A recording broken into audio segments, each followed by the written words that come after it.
Bonjour, vous regardez Et si on en parlait, le premier podcast du paysage audiovisuel congolais. Madame Claire Baudeny, bonjour. Bonjour. Administratrice de l'État, ambassadrice extraordinaire et plénipotentiaire de la République française auprès de la République du Congo. Merci de nous honorer de votre présence. C'est moi qui vous remercie de votre invitation. Madame l'ambassadrice, nous avons un public jeune qui nous regarde à travers YouTube et qui nous écoute à travers les plateformes de téléchargement, qui ont beaucoup de questions. Nous avons mis en place ce podcast pour pouvoir permettre justement à ces jeunes d'avoir des réponses. Donc sur ce plateau, défilent des hommes et des femmes avec beaucoup d'expérience qui partagent leur savoir-faire, leur expérience, leur parcours à tous les téléspectateurs et les auditeurs de cette émission. C'est une bonne idée ou pas ? C'est une excellente idée et j'espère avoir des réponses simples à des questions qui normalement sont un petit peu compliquées. Il faut le signifier. Moi, quand je disais on va recevoir Madame l'ambassadrice, on va avoir droit à une délégation de 4, 5, 6 personnes. Vous n'êtes que 2. Alors, c'est vrai que on me pose souvent la question, où est votre protocole ? Parce que c'est très protocolé. C'est un néologisme, mais c'est très protocolé. Et en fait, je n'en ai pas besoin, je n'en ai jamais eu. Un protocole, c'est simplement pour m'ouvrir le chemin.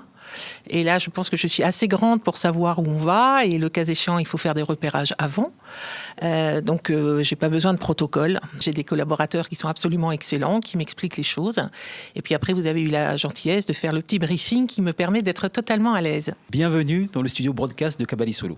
Merci à vous. Nous sommes une agence de communication, on existe depuis une dizaine d'années déjà. Kabali Solo veut dire partager l'histoire. La question qu'on se pose quand on voit la fonction d'ambassadeur ou d'ambassadrice, c'est qu'on se dit, qu'est-ce qu'il faut faire comme étude pour devenir ambassadeur ou ambassadrice ? C'est quoi votre parcours, madame ?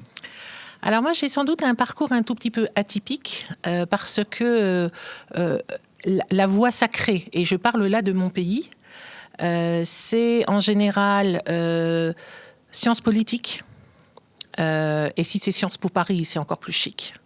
Vous avez des espèces d'aristocratie d'étudiants. Donc Sciences politiques, ENA, ça c'est une des voies. Vous avez un peu de juriste. Et ça a été mon cas. J'ai fait des études de droit et je ne voulais pas nécessairement, et je ne pensais d'ailleurs pas du tout, en faisant mes études de droit, devenir ambassadrice. C'était pas du tout dans mon état d'esprit. Je ne suis pas du tout quelqu'un qui est dans le milieu de la diplomatie, contrairement à d'autres collègues qui sont diplomates de père en fils, non, ou de père en fille. Donc, Sciences Po ENA, droit, langues zo pour certains, qui se spécialisent dans les langues. Ce qui, vous avez vu à mon accent, le 13 au soir n'est pas exactement ma spécialité.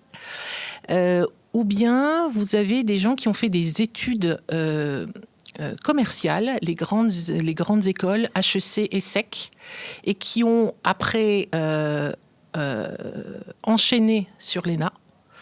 Et vous avez enfin une autre caste quasiment, qui est l'ENS, École normale supérieure, donc qui prépare aux agrégations, et ENA. Donc voilà, la voie sacrée, c'est l'ENA. Après, vous avez les concours Orient et les juristes de façon générale. Et vous avez maintenant beaucoup aussi de personnes qui sont contractuelles et qui donc, au gré de leurs aventures professionnelles, peuvent être recrutées au ministère des Affaires étrangères. Après, c'est une question de carrière. Dans la carrière, il y a des rencontres et il y a du travail. D'accord. Dans la carrière, il y a des rencontres et il y a du travail. Et il y a du travail. Et je devrais peut-être le dire dans l'autre sens. Il y a d'abord du travail qui vous permet de faire des rencontres. C'est-à-dire que lorsque vous travaillez beaucoup et que vous travaillez bien, les gens ne sont pas stupides. Ils veulent s'entourer de collaborateurs qui sont de bons collaborateurs. Donc, si vous apportez cette qualité, si vous sécurisez vos chefs vous emmènent, vos chefs vous conseillent, vos chefs vous appellent. Et c'est un peu ce qui m'est arrivé, c'est-à-dire que j'ai toujours beaucoup travaillé.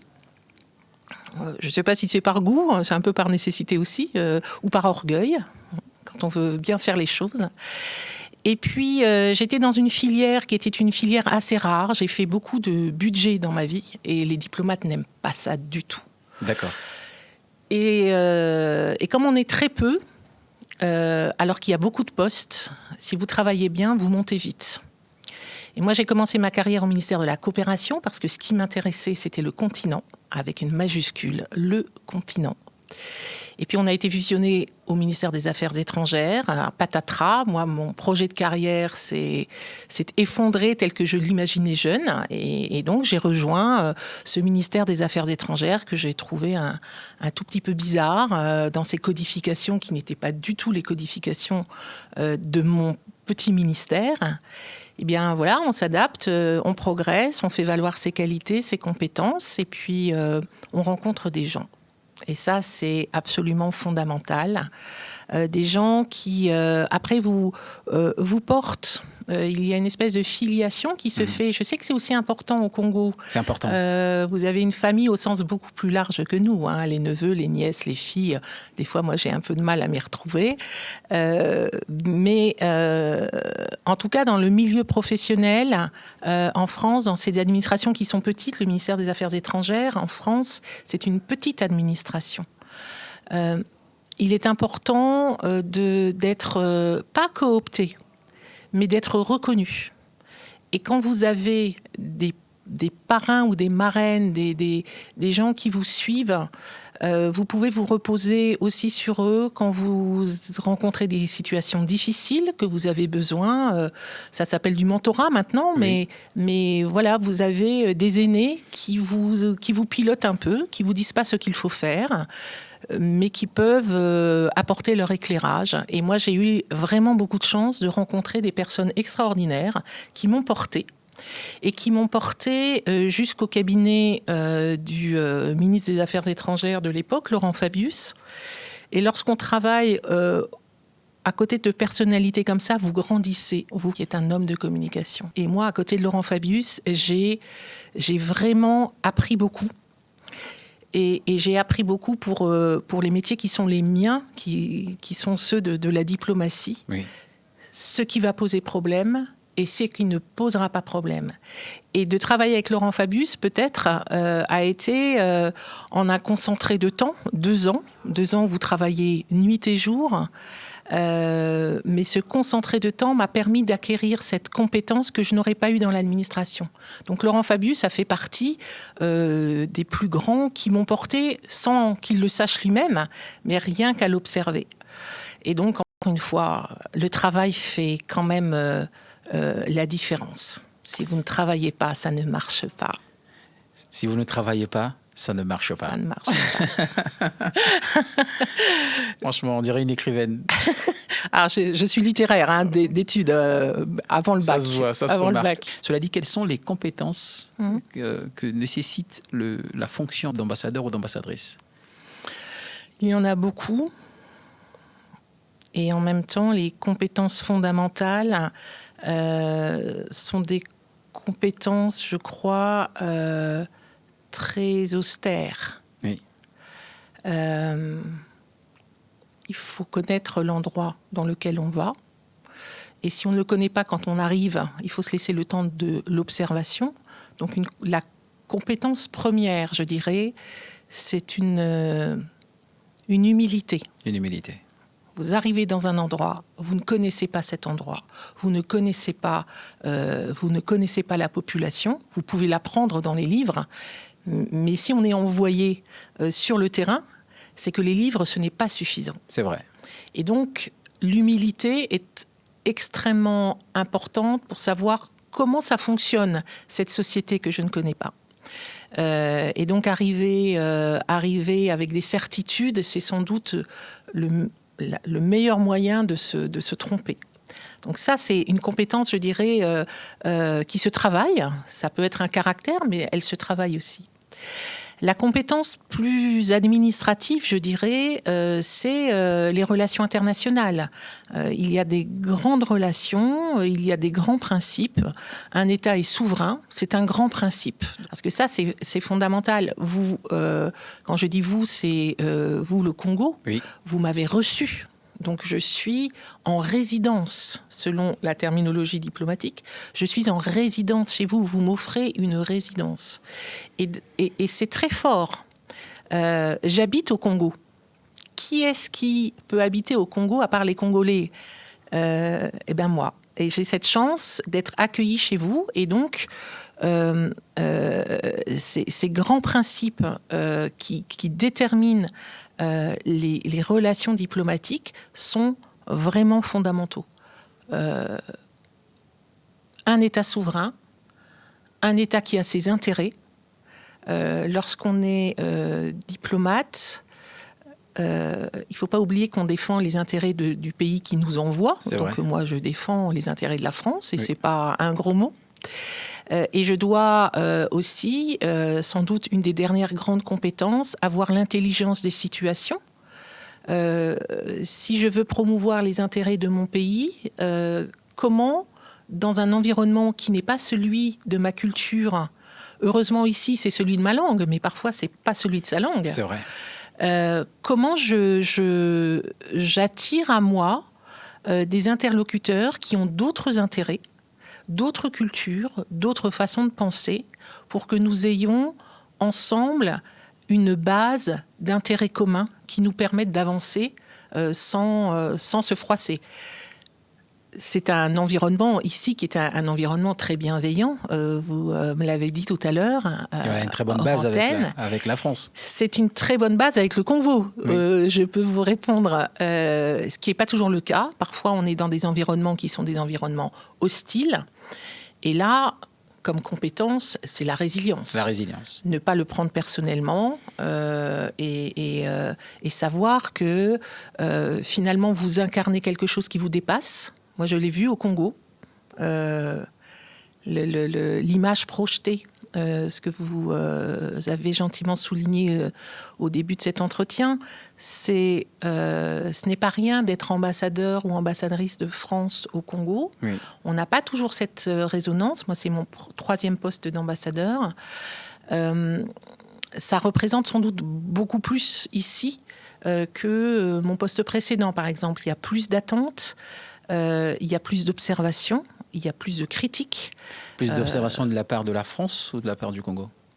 De la part du pays qui m'accueille. Donc une résonance à laquelle il faut s'habituer et comprendre que je reste Claire Baudenis quand je rentre à la maison, mais je ne suis jamais Claire Baudenis.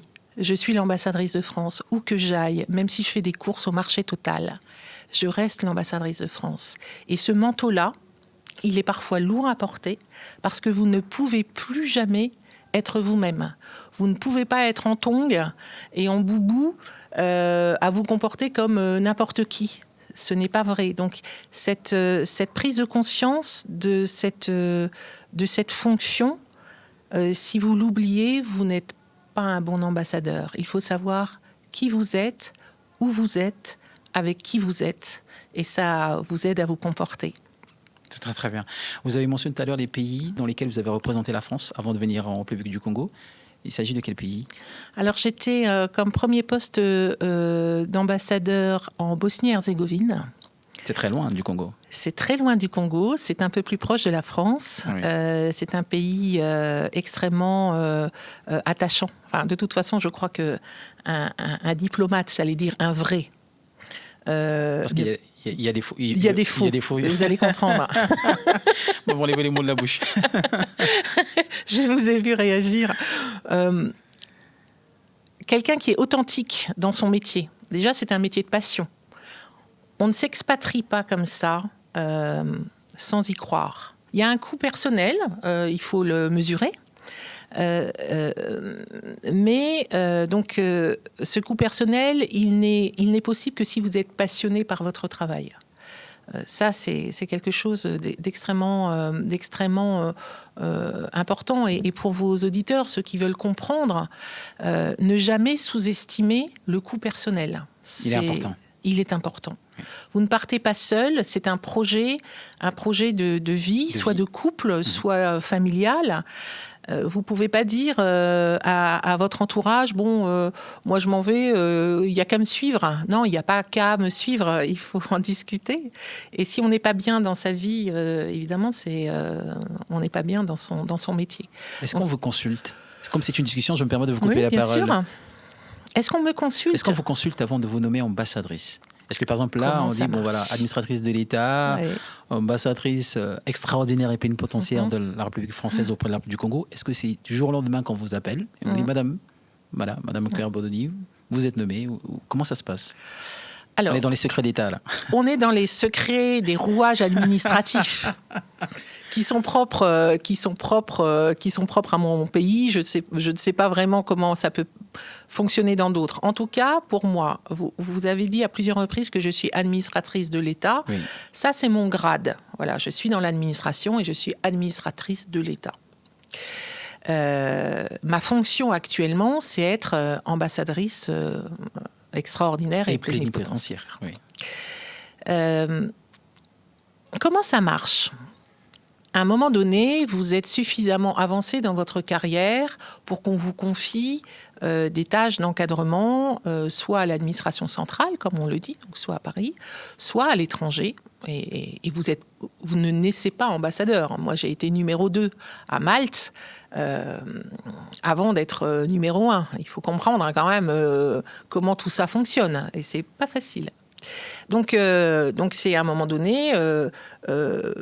vous vous posez vous-même comme étant en capacité d'être ambassadeur. Et là, on a ce qu'on appelle la transparence. D'accord. Qui est un mot qui fait rire beaucoup parce que beaucoup de fonctionnaires pensent que c'est pas du tout transparent, que c'est totalement opaque. Ça, c'est les ressentis, vous savez. Des uns et des autres. Des uns et des autres. Et comme il y a beaucoup d'enjeux, notamment sur l'expatriation, il y a beaucoup de ressentis un peu passionnés. Émotionnels. C'est vrai. Et donc, vous avez une liste que l'administration fait de tous les ambassadeurs qui, au bout de leur service de 3 ou 4 ans, disent « moi, je vais changer ». Et parce que c'est 3 ans normalement, 4 ans si on le demande et qu'on l'obtient. Et puis, voilà, donc c'est assez mécanique. Les rotations, tous les 3 ans, on change, ça tourne. C'est comme au volet, vous voyez, ça tourne. Et cette liste est publiée. Et elle est publiée entre les personnes qui pensent pouvoir devenir ambassadeur. Et là, vous faites un choix de 3 pays. Et vous devez motiver chaque poste en disant, voilà, moi, la Bosnie-Herzégovine, je pense que j'ai les compétences parce que. Et puis, vous tombez dans un grand pot et l'administration vous propose au président de la République, et c'est le président de la République, conseillé par son administration, qui vous met sur la liste du Conseil des ministres. Et la veille du Conseil des ministres, en général, le secrétaire général du ministère des Affaires étrangères vous appelle en disant « Chère Claire, voilà, soit c'est un des postes que vous avez demandé, soit ce n'est pas du tout un poste que vous avez demandé et on vous le propose ». Et c'est difficile. On vous le propose. C'est difficile de dire non à l'État. C'est difficile de dire non parce que vous prenez le risque de ne pas avoir d'autres propositions. C'est vrai. Donc, il faut faire le choix.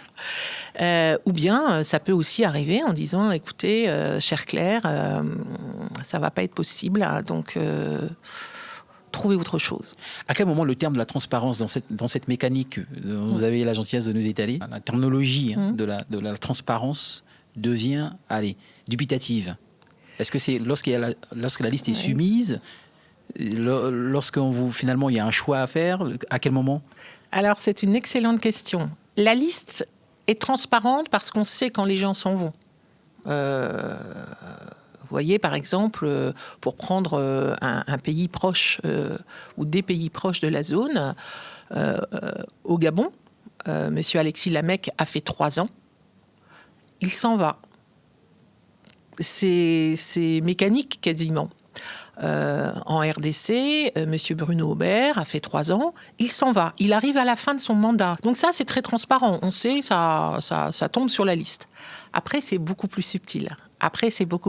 Et c'est là où les gens pensent que ce n'est pas assez axé sur la compétence. Vous voyez, moi, quand j'ai été envoyée en Bosnie-Herzégovine, je ne parlais pas serbo-croate, par exemple. Ça pourrait être un des axes. Vous parlez la langue du pays dans lequel vous êtes envoyé. C'est un avantage, oui. C'est un avantage indéniable. Je ne connaissais pas nécessairement les Balkans, mais voilà, c'est peut-être plus le ressenti sur... mais moi, je parle serbo-croate et on ne m'a pas choisi. Ça peut arriver. Oui. Mais peut-être qu'il y a des compétences d'encadrement, des compétences de gestion d'équipe que cette personne qui est peut-être très fine linguiste n'a pas. C'est et vrai. C'est là où les gens ont peut-être des ressentis. Et je pense qu'il y a un travail à faire de la part de l'administration de mettre sur la table les compétences demandées. D'accord. Mais il faut pouvoir dire aux gens, vous n'êtes pas compétent ou vous n'avez pas la qualité. Et ça, c'est assez douloureux. Mais on ne peut pas le dire frontalement, je pense, non ? Il faut une certaine subtilité. Il faut un peu de diplomatie. Un peu de diplomatie. Donc après Malte, on a compris que c'était le deuxième pays. Vous étiez numéro 2, vous êtes passé numéro 1 à Malte. Exactement. Non, j'étais numéro 2 à Malte. Je suis passée, après je suis rentrée à Paris, numéro 1 en Bosnie-Herzégovine. Puis je suis partie en Namibie. Donc je me suis enfin rapprochée du continent qui Votre m'avait fait... premier pays africain. Exactement, enfin. Et puis je suis rentrée à Paris directrice des affaires financières. Donc je gère beaucoup d'argent. Et puis voilà, de DAF, j'arrive ici au Congo en remerciement, parce qu'être DAF, c'est pas facile, et que j'avais demandé à aller au Congo-Brazzaville, et donc très gentiment, mon administration s'est dit que je l'avais bien mérité. Dans vos prérogatives, il y a plus ou moins des initiatives ou des actions que vous devez poser dans le pays dans lequel vous résidez en tant qu'ambassadrice. Et pouvez-vous nous parler de ces initiatives dans le secteur de la santé, de l'éducation, que vous avez pu poser ou que l'ambassade de la France au Congo a pu poser pour aider les jeunes ou pour accompagner les jeunes? Alors, il y en a beaucoup, effectivement, et je vais revenir sur ma compétence d'humilité ou de modestie. Quand vous arrivez dans un pays, vous ne faites pas table rase de ce que votre prédécesseur a fait, des équipes aussi, les projets qu'elles ont pu mener. Vous vous inscrivez dans une continuité. Oui. Et la continuité, en l'espèce, c'est bien les sujets que vous avez identifiés. Nous avons, avec l'Agence française de développement, donc qui est l'agence de développement de l'administration française, oui. a travaillé beaucoup sur la santé, en faisant de l'adduction d'eau au CHU. Et on est aussi deuxième contributeur au Fonds mondial de lutte contre le sida, la tuberculose et le paludisme. Alors, c'est quelque chose qu'on paye à Paris à une organisation internationale, mais l'organisation internationale, après, travaille avec nous sur le terrain. Quand vous êtes le deuxième donateur et que vous versez plus de 300 millions d'euros par an à une organisation internationale, elle vient quand même un peu vous demander si on est d'accord, même s'il y a un conseil d'administration, évidemment, hein, mais comment on voit les choses. Donc, la santé, c'était quelque chose d'extrêmement important. C'est pour autant pas le cœur de nos dossiers. Je dirais que comme grande thématique, vous avez rappelé la jeunesse, on travaille beaucoup sur l'employabilité. Donc on a beaucoup travaillé avec l'INTS pour former les jeunes. En fait, oui. L'employabilité, on revient au sujet de compétences. Dans l'agriculture aussi, former les jeunes à des techniques nouvelles, les appuyer peut-être pour des sujets d'auto-entreprise, et puis aussi travailler avec la société civile qui elle-même aide. Vous voyez, on ne fait pas tout en direct, c'est pas donc le travail. Donc à chaque fois, c'est toujours en collaboration avec j'ai envie de dire des entités congolaises. Exactement. Ou les institutions congolaises. Ah oui. Okay. En fait, ça appartient un peu au passé que de faire les choses directement. C'est ce qu'on appelait la coopération de substitution. Et ce serait un manque de diplomatie. Ce serait un manque de diplomatie. Et ce serait un manque de compréhension du monde. Là, il n'y a plus de substitution, on ne fait plus à la place. On se rapproche des administrations congolaises en leur disant quelles sont vos priorités et sur quoi peut-on vous aider. Et ceux qui travaillent sur le dossier après, ce sont bien les administrations congolaises. On suit le dossier en tant que partenaire, mais c'est plus nous qui faisons. On est sur parfois des cofinancements, parfois des financements globaux, mais la mise en œuvre n'est plus la nôtre. Et l'exécution ? L'exécution n'est plus la nôtre. on a des réunions ensemble pour savoir est-ce qu'il y a des difficultés d'exécution, est-ce que peut-être on ne peut plus, on ne peut pas, pour des raisons qu'on n'avait pas identifiées. Donc, faut-il changer un peu de cap, travailler un petit peu à côté? Voilà, ça fait partie des discussions entre partenaires. Donc, mais nous, on ne fait plus. On accompagne et le cas échéant, on peut faire aussi faire part de nos interrogations. Quand ça prend trop de temps, on peut dire, bon, ça prend du temps, est-ce qu'il y a une difficulté? Est-ce qu'on peut la résoudre ensemble? Voilà, c'est vraiment un dialogue entre partenaires. Mais c'est le Congo qui travaille. Madame l'ambassadrice, on va entamer la seconde partie de cet entretien ou de ce podcast. Le mot podcast, ça vous convient, non? Ça me convient très bien. Ça vous évite un peu du formalisme de votre fonction. Exactement. La seconde partie est consacrée au visa. Déjà, c'est une des prérogatives de votre fonction, les visas. Quand je vous dis les visas, est-ce que c'est... Pour nous, en fait, c'est une partie de votre fonction. Non, pas du tout? Si, vous avez complètement raison. C'est une mauvaise perception? Non, c'est une excellente perception. Ok, parfait. C'est une excellente perception. Vous savez, dans une ambassade, il y a plusieurs services. Oui. Et l'ambassadeur est à la tête de tous les services. Oui. Donc, tout ce qu'on fait à l'ambassade fait partie de mes prérogatives. Mais très, très concrètement, le service qui délivre les visas, c'est le consulat. Le consulat de France. Mais le consulat de France, encore une fois, est un service de l'ambassade. Donc, c'est vrai que le visa, c'est un sujet qui nous occupe beaucoup, qui est un sujet difficile. Et c'est aussi un service public. Voilà. Donc, on est très attaché à la façon dont on travaille à la délivrance des visas. J'ai une première question qui vient à l'esprit. Oui. Compte tenu des relations diplomatiques qu'il y a entre nos deux pays, je ne veux pas oser dire nos deux pays, je ne suis pas votre homologue, mais compte tenu des relations diplomatiques qui existent entre la République française et la République du Congo, pourquoi existe-t-il encore un visa entre les deux républiques? C'est une très bonne question. C'est une très bonne question et c'est une question qui dépasse très largement la France et le Congo. Un visa, qu'est-ce que c'est? C'est une autorisation d'un pays à rentrer sur son territoire national. Donc c'est une expression de souveraineté. Et il n'y a pas beaucoup d'endroits où les pays ont renoncé à cette expression de souveraineté. Il y a un endroit au monde que je connais particulièrement bien, c'est l'espace Schengen. Oui. Les pays de l'Union européenne appartenant à l'espace Schengen ont renoncé à donner comme expression de leur souveraineté nationale le droit d'entrer sur leur territoire. Donc ce droit-là, il s'exprime en France, il s'exprime au Congo. C'est-à-dire que la France, en plus ici au Congo, c'est un peu particulier puisque lorsqu'on a un espace Schengen, ça veut dire qu'on donne la possibilité de rentrer dans un espace couvrant plusieurs pays. La France, ici au Congo, nous donnons des visas et donc nous engageons notre responsabilité vis-à-vis de nombreux États de l'espace Schengen. Oui. C'est une responsabilité que les États nous donnent de cet espace. Et donc, nous avons dans cette expression le devoir de protéger là aussi la France. C'est difficile à comprendre parfois.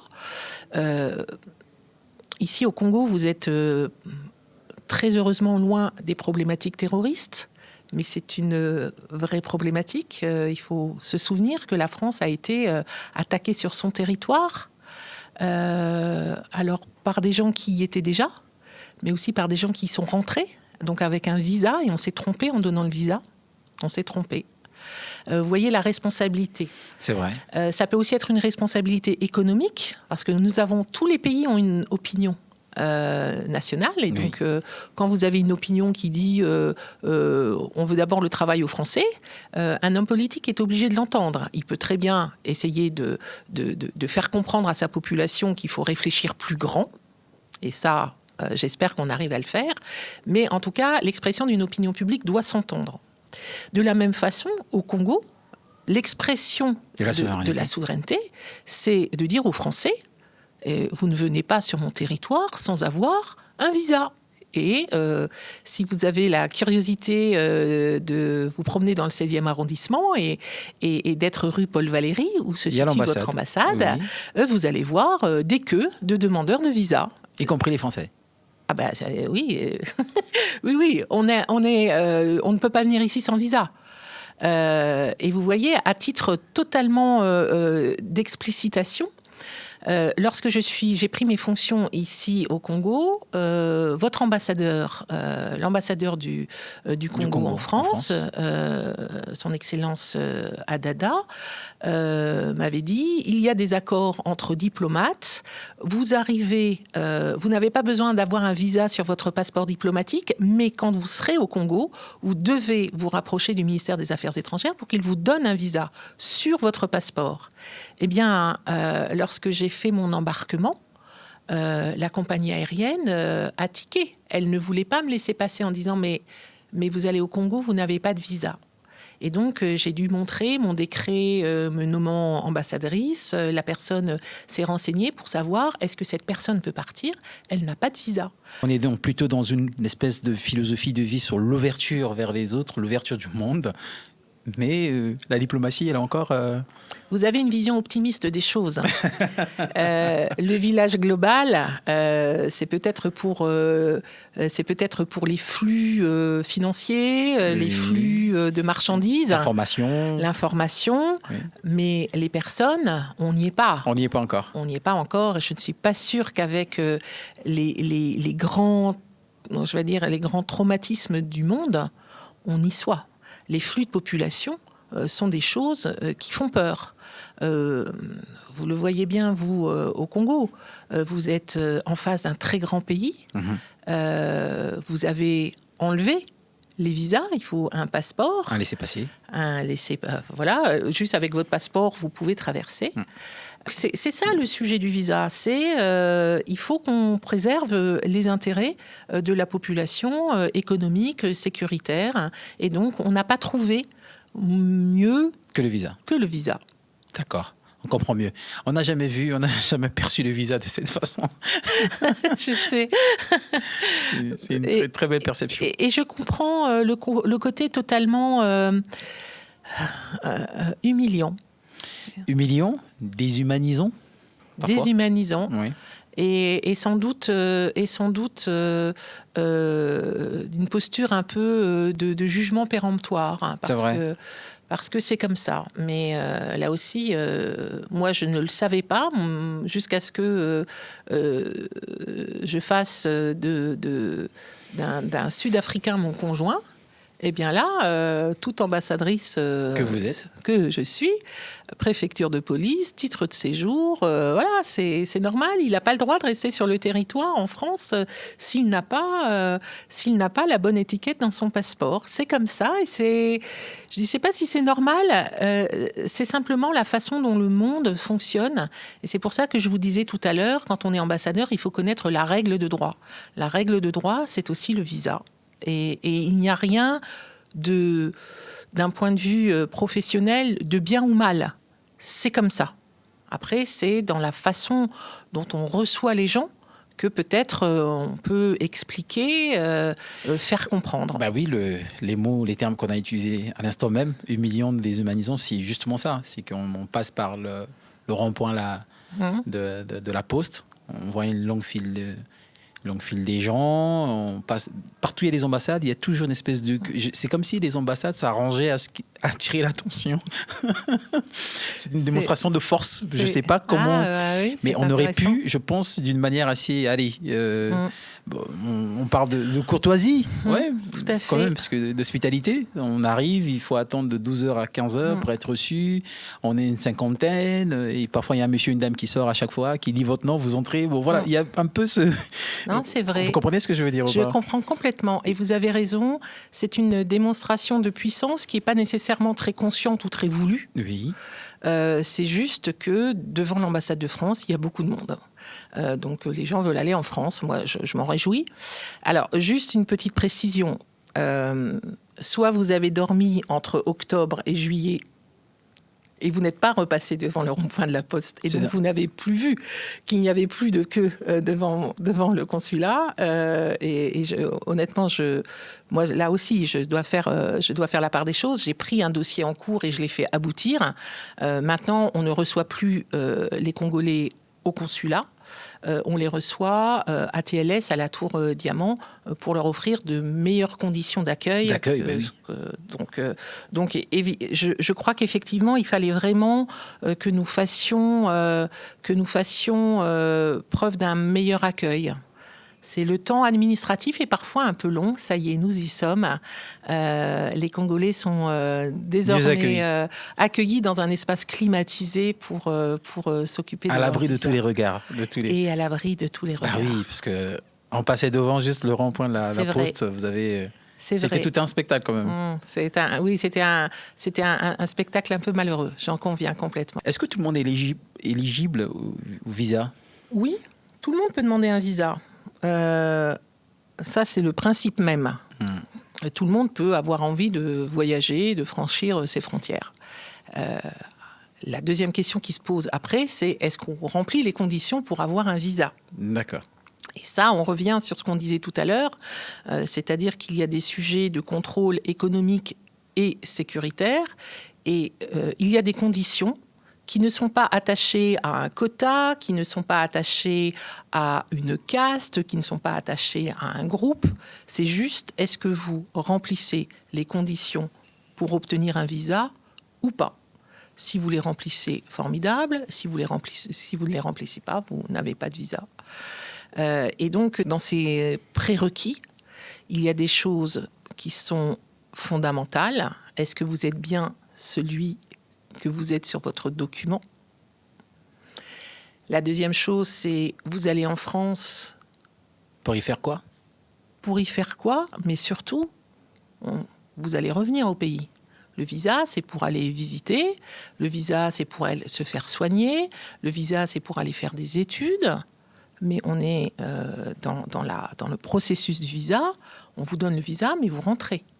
C'est ça, vous partez en France et on est honoré de cette attractivité de la France, mais ce n'est pas pour rester en France, il faut rentrer. Donc il y a un pacte de confiance total entre le demandeur de visa et l'administration française que je représente. Il faut revenir au pays.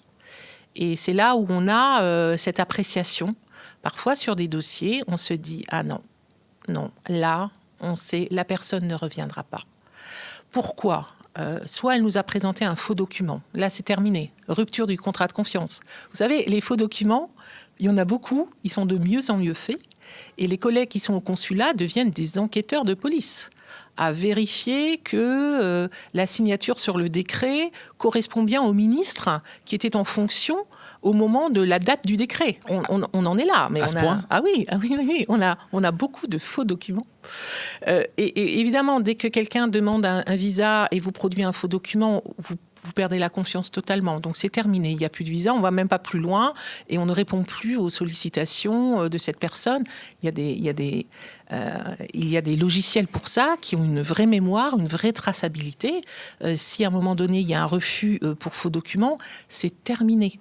Il n'y aura pas de visa. Donc ça, c'est est-ce que vous êtes la personne que vous prétendez être ?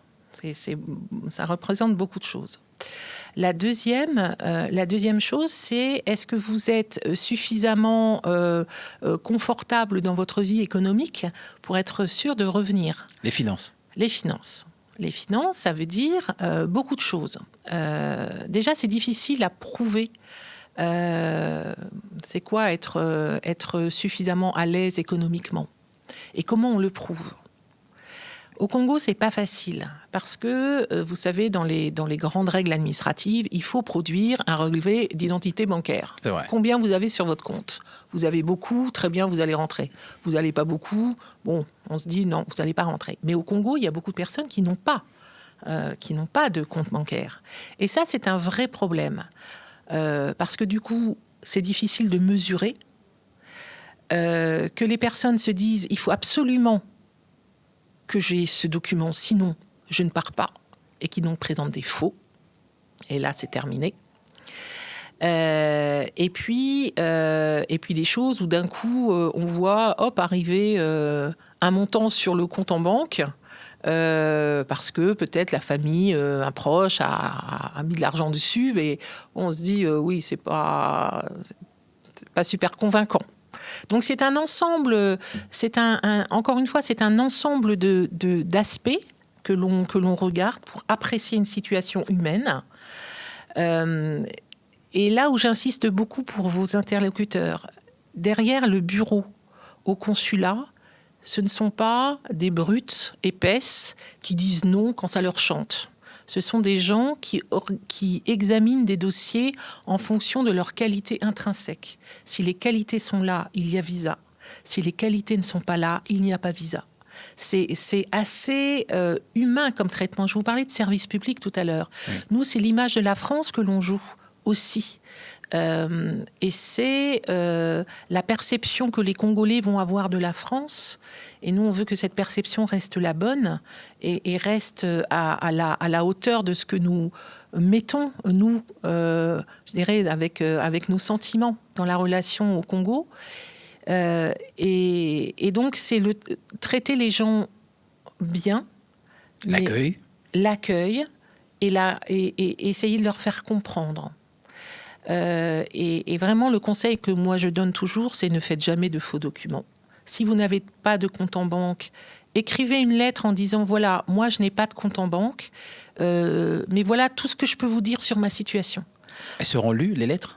Les lettres, elles font partie du dossier. Donc, si le dossier n'a pas de compte en banque, toute pièce qui explique pourquoi il n'y a pas de relevé d'identité bancaire va être regardée, évidemment. L'appréciation que nous faisons par les agents du consulat est une appréciation la plus ouverte possible, dans le cadre qui est un cadre juridique et encore une fois qui est un cadre européen. Quand on parle des visas, ce sont des visas Schengen, c'est pas que la France, c'est l'ensemble des États qui décident. Alors, je reviens à votre question. Pourquoi garder des visas ?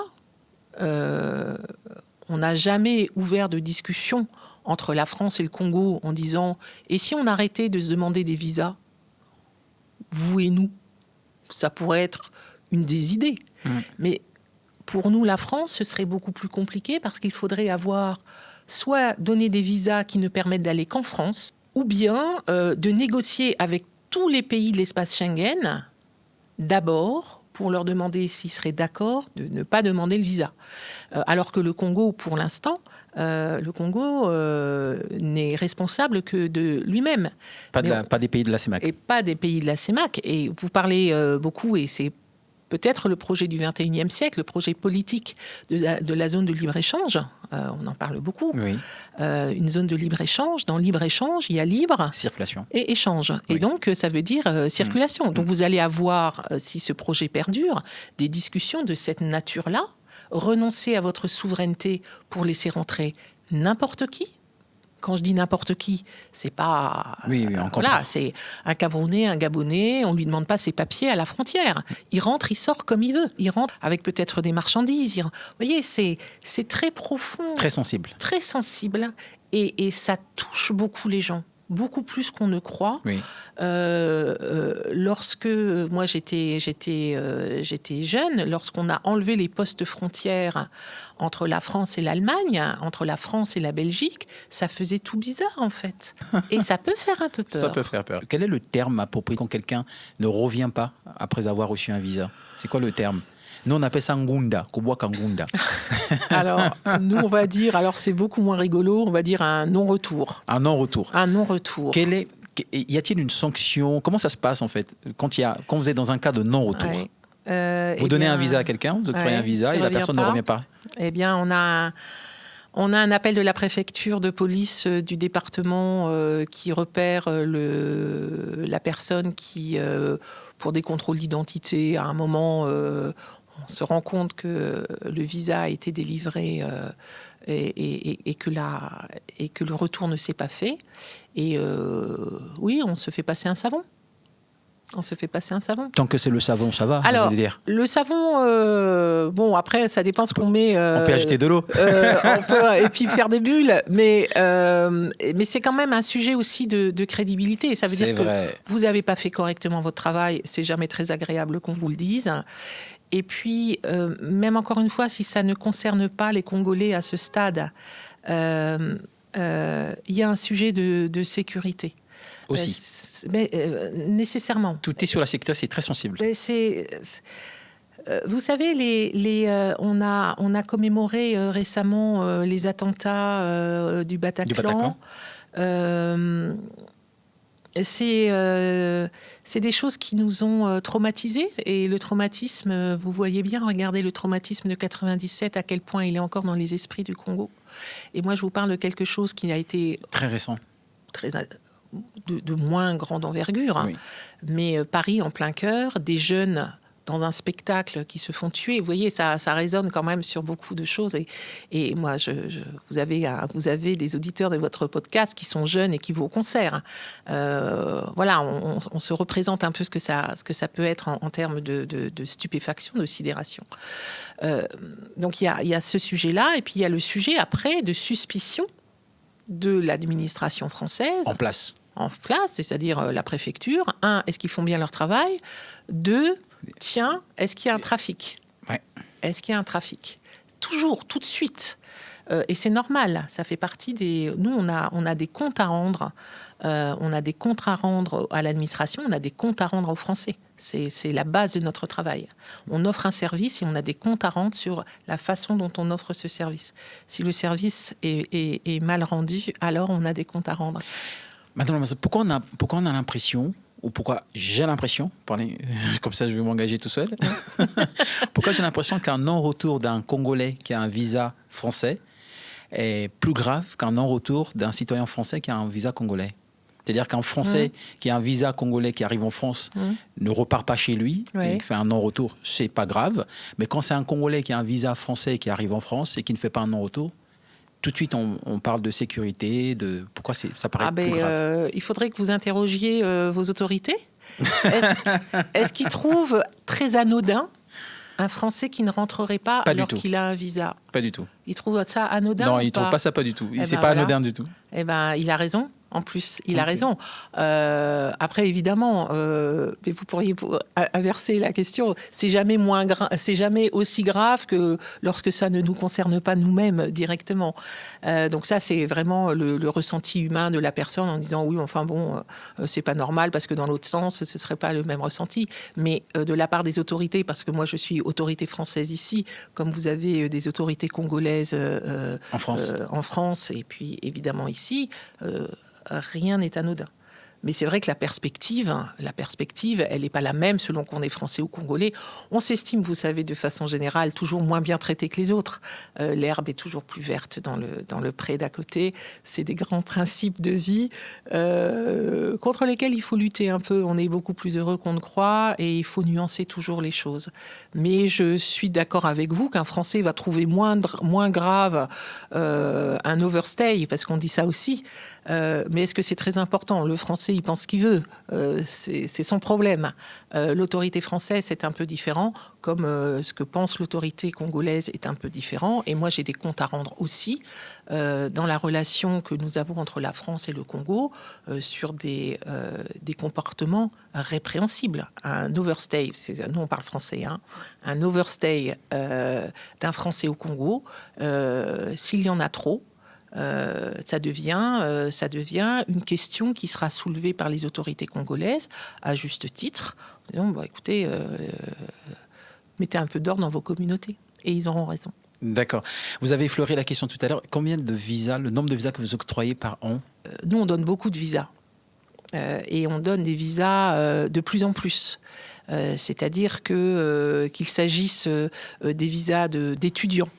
On en a donné 950 en 2019, on est à plus de 1300 en 2023.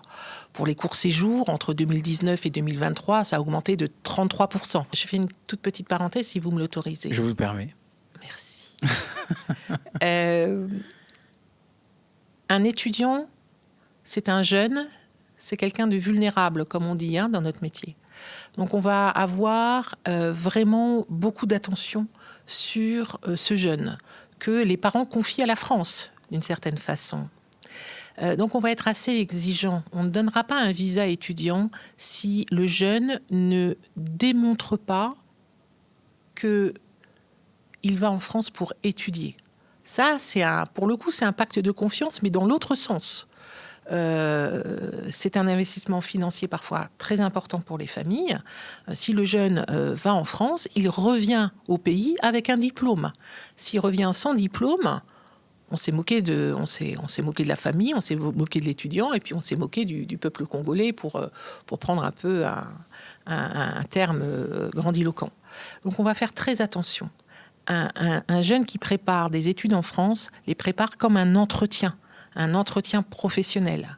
Moi, j'ai des jeunes qui veulent partir pour étudier, par exemple, les arts, devenir comédien. Et quand ils ont des entretiens à Campus France, à l'Institut français, ils n'arrivent pas à dire ce que c'est qu'un théâtre. Bon, là, il y a problème. Non, il y a un problème. C'est-à-dire que toute la famille va engager des frais pour quelqu'un qui ne sait pas en fait exactement ce qu'il veut faire. Donc ça, c'est vraiment quelque chose de fondamental. Mais tous ceux qui ont un projet d'études solide, ils partent. Ça, absolument. Et là, la préparation avec campus est absolument essentielle. Et attention, il y a 2 espaces campus. Il y en a un à l'Institut français du Congo à Brazzaville et un à l'Institut français à Pointe-Noire. Il n'y a pas d'autre espace campus. En cas de refus, quelle est la procédure ? C'est le premier temps de la question. Et puis, quand il y a refus, pourquoi l'argent du dossier n'est pas remboursé ? Alors, la procédure, c'est une procédure très administrative et c'est marqué sur tous les refus. Il y a, si vous voulez contester cette décision, et on vous donne tout ce qu'il faut faire. Et il y a possiblement des recours qui sont faits devant le tribunal administratif de Nantes, en France, de refus de visa. Donc, vous rentrez dans une procédure. D'abord, un recours gracieux. On demande au consulat, s'il vous plaît, vous avez mal regardé, pouvez-vous regarder une deuxième fois ? Si on ne répond pas au bout de 2 mois, c'est-à-dire qu'il n'y a pas de réponse, ça veut dire qu'on maintient la position. Et après, vous pouvez aller au contentieux en disant au juge français, je ne suis pas d'accord avec ce qui a été fait. Depuis le Congo ? Depuis le Congo. Parce que le document est un document français et donc le juge administratif français est compétent sur un acte qui a été refusé par un fonctionnaire français. Donc il est compétent. Et pourquoi l'argent du dossier du refus n'est pas remboursé ? Alors ça, c'est une question super sensible qui fait beaucoup parler. En plus, BBC News en a fait on vous a fait tout un article. Tout ça, c'est bien. Alors, première chose, c'est pas propre aux Africains. Là, dans cet article, c'est les Africains. Non, c'est tous les visas. Il n'y a personne, mais j'allais dire, pas plus votre consulat du Congo en France qui rembourse qui rembourse. C'est quoi le prix du visa ? Le prix du visa, c'est une rémunération d'un service. Donc, vous payez une taxe parce qu'il y a un service. Le service, ce n'est pas un service commercial. C'est pas « je te donne ». Ce n'est pas une baguette, un visa. Je te donne une baguette, tu me payes la baguette. Le visa, c'est derrière les procédures d'instruction qui prennent beaucoup de temps. L'argent de l'État est engagé de la même façon. Donc, on ne rembourse pas un visa parce qu'il a nécessité le même travail, que ce soit un oui ou que ce soit un non, et que le résultat n'est pas, encore une fois, un résultat commercial, c'est un acte de souveraineté. C'est compliqué à comprendre. Je sens que les explications sont difficiles à admettre. En même temps, c'est comme ça. Juste la dernière question, que pensiez-vous des tiers qui recoltent de l'argent, qui prennent de l'argent pour garantir l'obtention d'un visa ? Ce sont des criminels. Il faut faire très attention à ça. Il ne faut pas se mettre dans les mains de ces gens-là. Ils prétendent pouvoir donner un visa à qui que ce soit. C'est pas vrai. Les seuls qui donnent des visas, c'est le consulat et personne d'autre. Ça devrait d'autant plus mettre la puce à l'oreille quand ces gens demandent des sous en plus. Non, un visa, ça a un coût fixe. Et donc, c'est pas parce qu'on donne 100 000 CFA qu'on va avoir un visa. Parfois, ça atteint des millions. Et parfois, ça atteint des millions. Mais c'est pour ça que je vous dis que c'est criminel. Donc, il faut écouter personne. Il faut se présenter soi-même. Et à TLS, vous allez, même si vous n'avez pas d'ordinateur, puisqu'il faut s'inscrire en ligne, vous allez à TLS. Il y a des gens qui sont là pour vous aider, pour vous guider. TLS, Tour Diamant. Tour Diamant. Voilà. C'est le sous-traitant.